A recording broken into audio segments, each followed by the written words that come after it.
Well,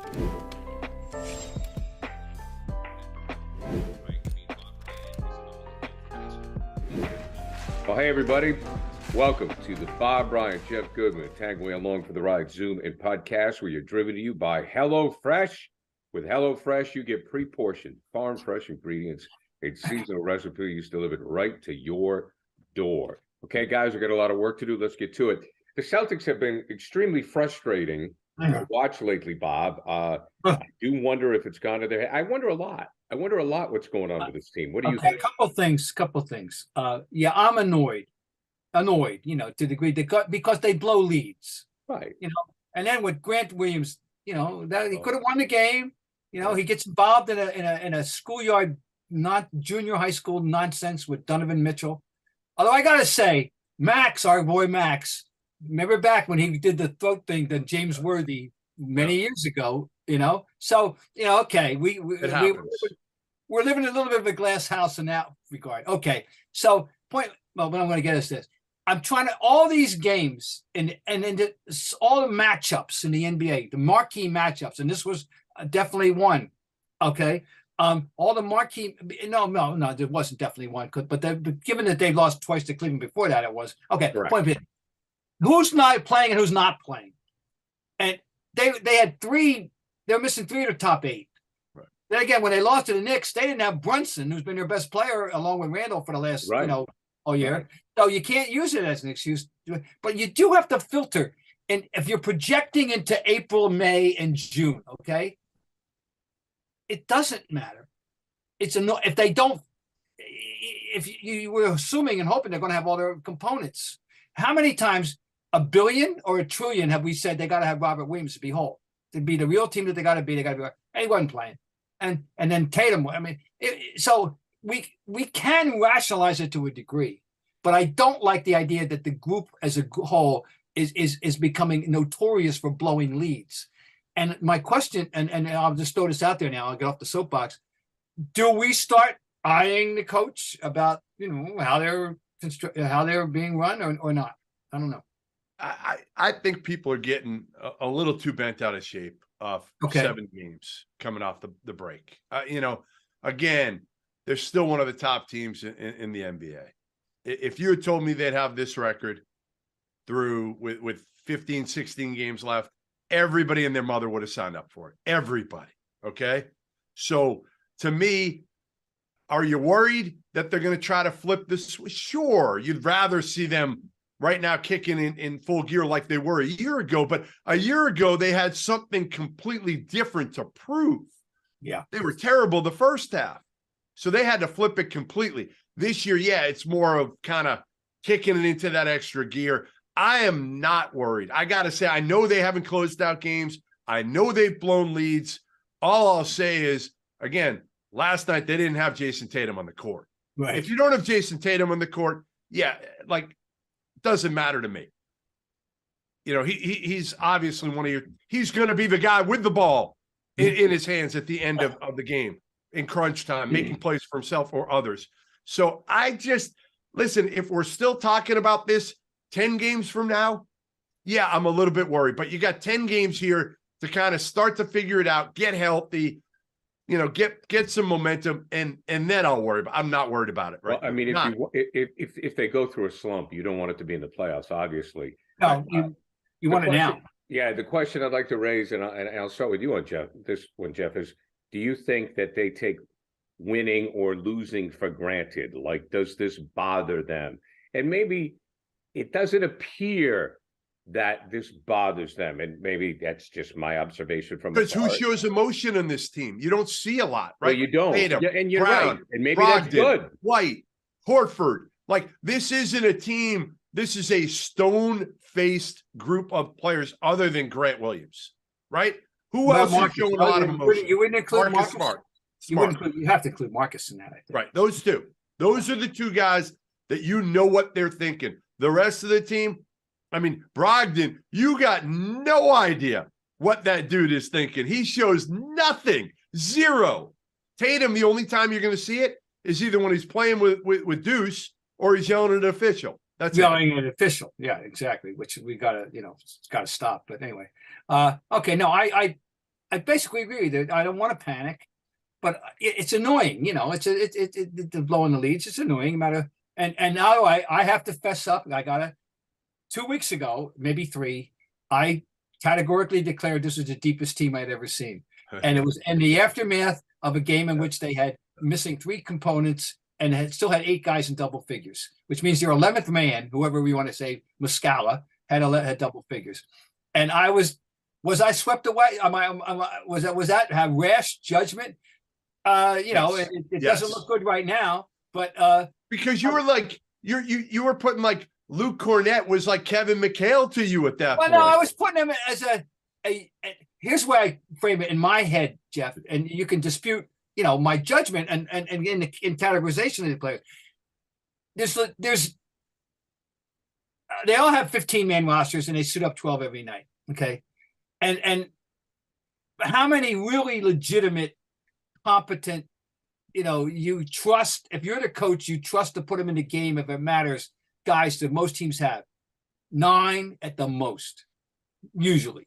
Yeah. And there's a lot of the other 3 guys are interchangeable all throughout the league.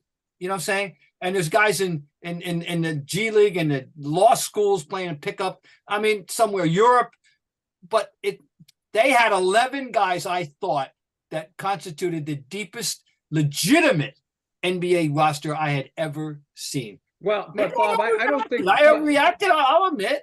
Well, maybe, but the one thing I wonder about with this team, Bob, is that do they get too comfortable? When you've won a championship, you could say, oh, well, they'll turn it on or they'll be fine. But at times they seem to get bored, a little disinterested. And that's okay when you won something. Yeah. Let's go back to that 28-point lead. I'm watching that game. And then at the end of the second quarter, there were these sloppy, picked off passes. Right. Culminating in that horrendous juxtaposition at the end of the half with the backcourt the ball going to Tatum, right? I think it was him. Yep. Somebody let the ball, they threw the ball and the other team went down and scored at the buzzer. And that was appalling. That was sloppy. That was like, oh yeah, we got enough. No, and that's what I'm wondering. I'm asking. I am not accusing Joe Musil of it. I am simply asking, do we wonder, what's he say to them at that moment? I don't know. Yeah, I mean, listen. But that was horrendous. He's still a young coach. He's obviously picking his spots. You saw him get into Grant Williams after he talked his shit and missed the 2 free throws. And I don't know if you read his letter. I didn't see the game because I was elsewhere. I was out of So town. after Grant comes off and again, Grant starts talking and Missoula looks at him and he says, stop making it about yourself. Stop making it about yourself. That's good. Oh, that's good. I like that. So I think with the right guys, he can do that. I don't know if he's going to do that to Jason Tatum or Jaylen Brown. I don't know. It is about Jason Tatum. I mean, he's got a burden, guys. He's got a burden in many different ways. The team raised expectations above even what anyone thought when they were 18-4 and they were, clearly having the best record in the league. He raised expectations, and we all said, hey, I guess it's going to work out. But we also knew there's going to be bumps in the road. Yes. There always are. This stretch is going to be irrelevant. Right. All that matters is the playoffs for this team. That's all that matters. And again, as long as they get probably one of the top 2 seeds, even honestly, I'm not even sure it matters in the East. Like who you work. I mean, again, you're not playing any of the top teams in the first round. You want home court. Obviously, if you play a Philly. Right. If you play Milwaukee, it'd be great to get home court. But it's not like you can't win if you have to go to Milwaukee. It's not like you can't. No, they can. They've proven that. I say that. But so I go back to something that Jim Montgomery of the Bruins said like 3 weeks ago. They're right. They're ridiculous. They're on the route to setting all-time records for wins and points. All right, and so their burden is they got to win a cup. Because I lived through 71. Believe me, I know. Most of our listeners are saying, yeah, well, who cares? Well, I'm telling you, this is your blueprint, Bruins fans. 71. Okay. When they had the best record in the league, they were dominant and they lost to the Canadians. Okay. Jim Montgomery said 3 weeks ago, implied You know, it wouldn't be a bad idea if we got in a losing streak, so we find out how we react. Yep. Well, hello, Joe. Oh, you got there first. Right. That's right. You could give some notes to Jim. Okay, let's take a break from Goodman and Ryan. Breathe a little bit and tell you about HelloFresh. I use HelloFresh. Great stuff. Brown sugar, bourbon, pork chops. I made them myself. My family loved them. It's just so easy. I mean, look, you just follow the directions. Everything's right here. Even I can cook it. It's great stuff. HelloFresh, you get pre-portioned farm fresh ingredients, seasonal recipes. They come right to your door every week.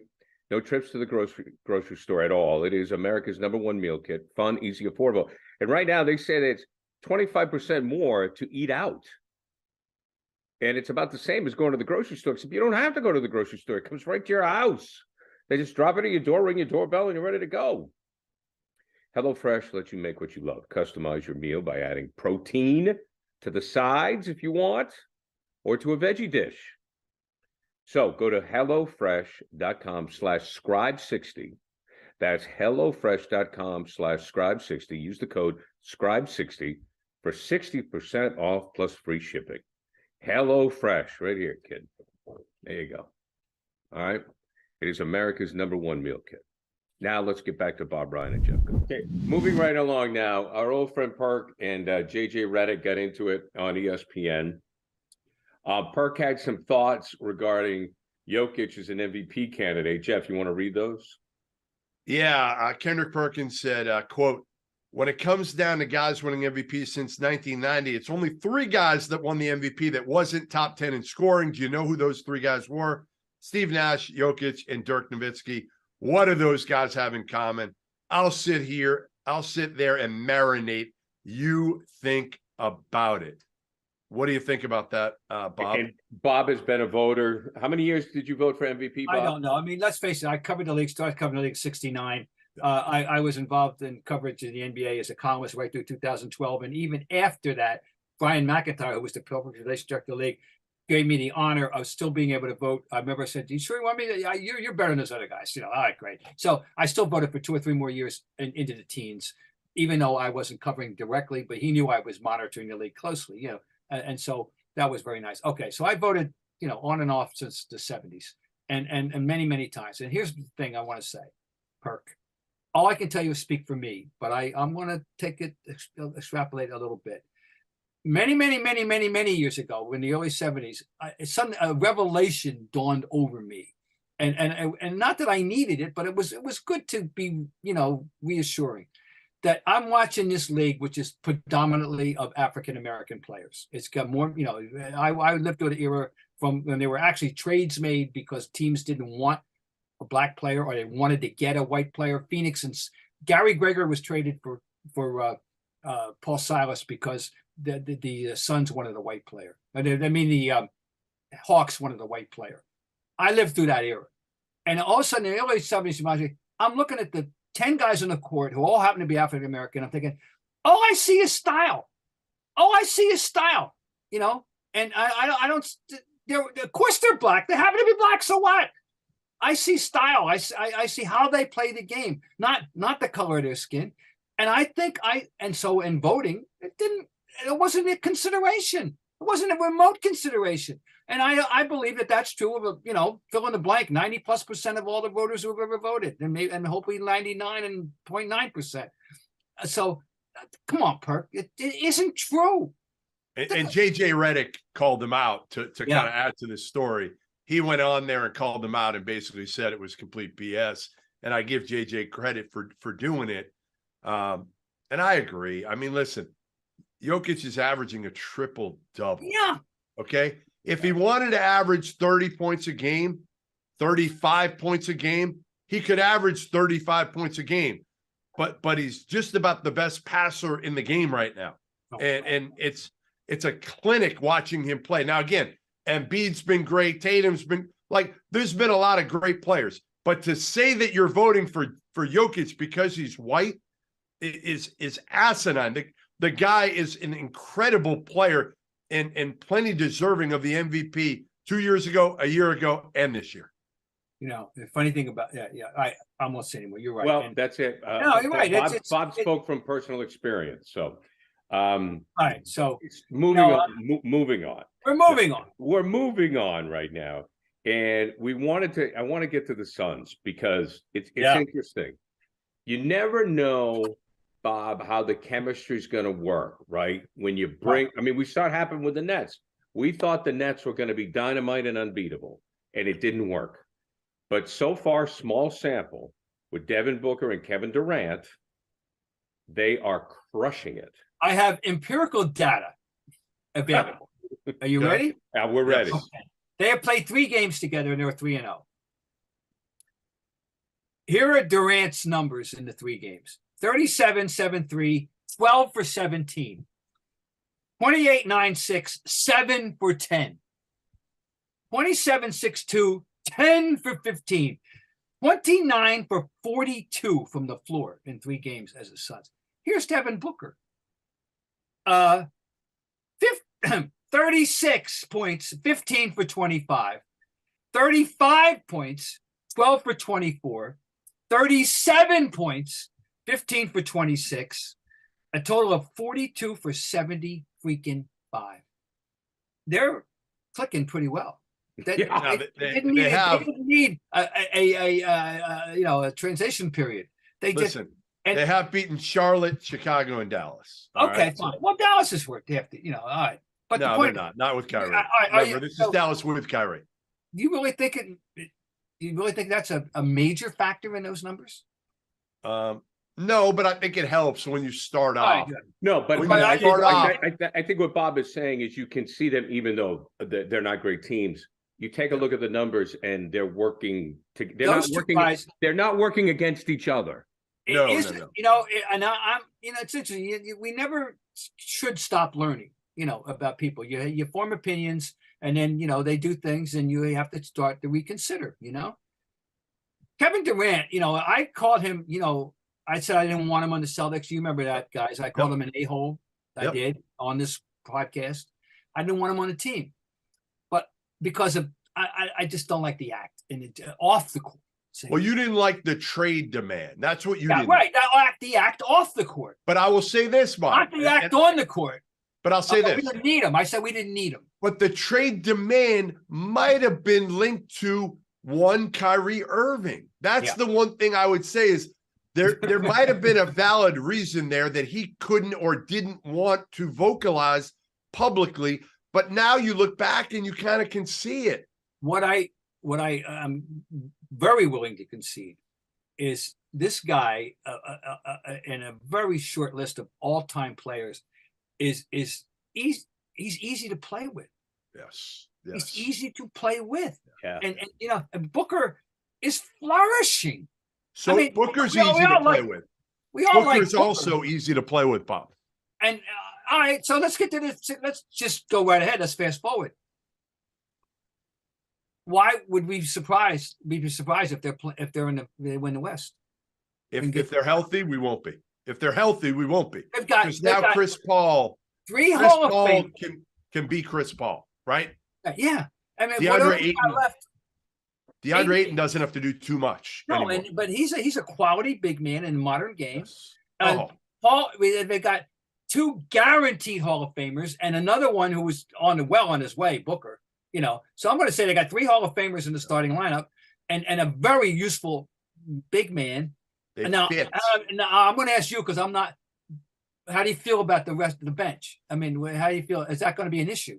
I mean, you got TJ Warren coming off the bench who can score in the second unit, which is good. And then you've got some kind of, Okogie's been good, like the Georgia Tech kid who I didn't even think would make the league. Torrey Craig, Ish Wainwright. They're just a bunch of kind of junkyard dogs other than TJ Warren. How much do you campaign? Need?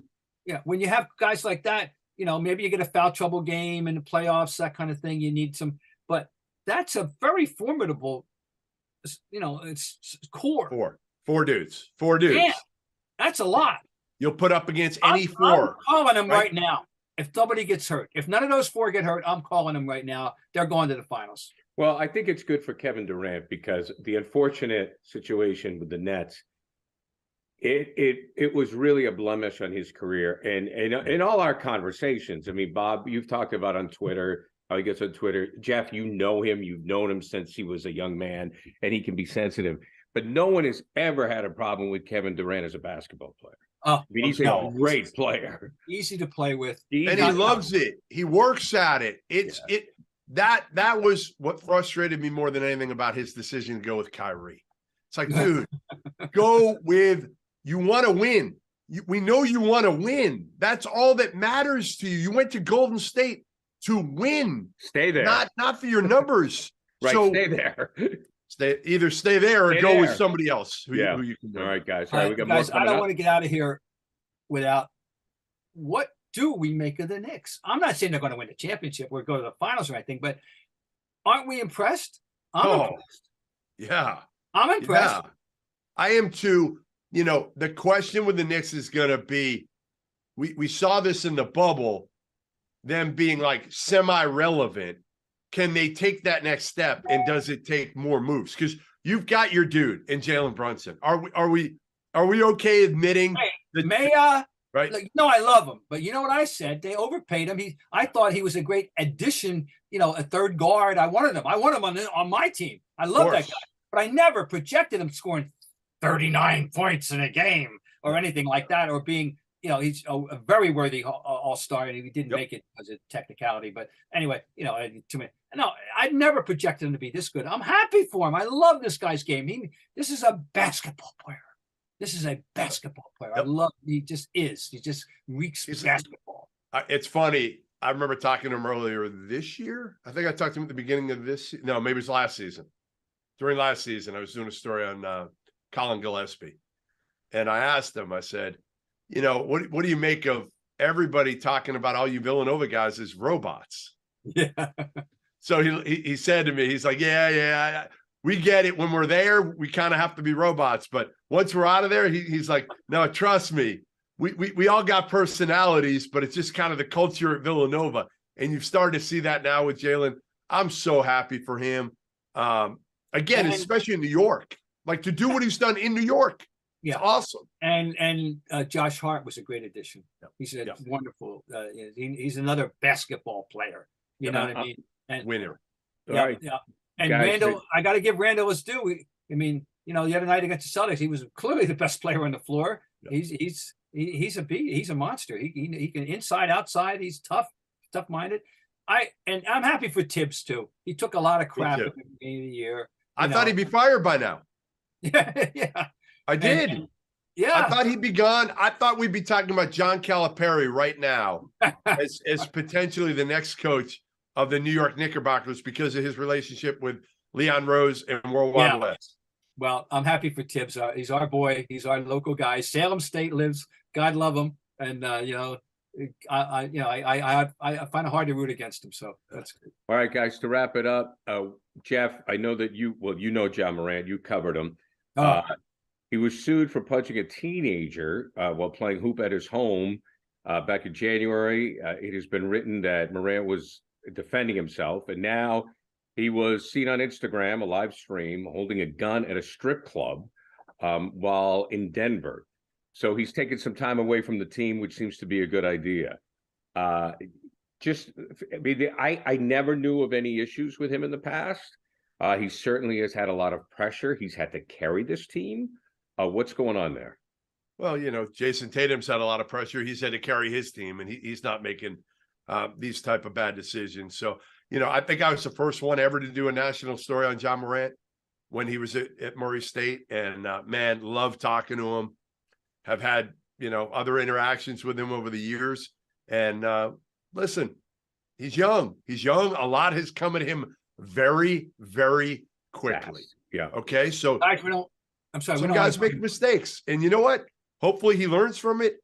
You know, let's not condemn him too much. No. Okay. Let's not condemn him too much. He hasn't done anything so egregious yet. And hopefully he won't. Hopefully now this is kind of an alarm to him to, hey, you know what? Get the right people around you, make some good decisions. Again, I'm all for Ja now kind of figuring it out. He's young, and it's all come quick. I'm asking, are you backhanding the current allegation that he has entered rehab because he's got an alcohol problem, and this is the core of everything? No idea. Well, I don't know, but allegedly, folks, it's kind of like he's taking a leave. Right, it's up in the air. Right, and it's about Hennessy and tequila. It ain't about beer and wine. And well, you know what? Whatever it is, I just hope he gets help for whatever it is, and you know what? Gets back to where he's happy. Because I just remember the first conversation we ever had, and man, talking to him. Again, he was happy. And even in Memphis, he seemed, again, he seemed like a refreshing young kid who enjoyed it and was really good to people. And things can change quickly. You backtrack our podcast listeners, one of the discussions we had a number of months ago or some time ago about the new face of the league, and we were and that he posing the question is Ja Morant perhaps, because he's little guys are always more accessible to the average fan than big guys, and this guy was so dynamic, so exciting, so exhilarating, for us, and I wish him the best too. I mean, if he does, if he does in fact have an alcohol problem, let's hope he can get it addressed. And as far as the gun thing is concerned, in Tennessee you could carry an open pistol, unfortunately. You know who came to his defense? Not surprisingly, Paul Pierce. Did you see that tweet? No. Did he really? Paul Pierce reminded people how he almost died, and that as a result, he started packing. Right. And he said, and it basically is implying you guys don't understand the life of an African American. Yep. Athlete. We don't. Okay. So Paul Pierce jumped to his defense in that regard. I don't know if I'd want Paul Pierce jumping to my defense right now of all people, but he did. Obviously, he had a life-altering incident at a nightclub. Came that close, apparently. We're told he came that close to dying if they got the heart. They missed the heart. Guys, always a pleasure. We'll do it again next week. Jeff, don't worry. We'll get into some NCAA here at some point. Bob Bryant, Jeff Goodman, driven by HelloFresh.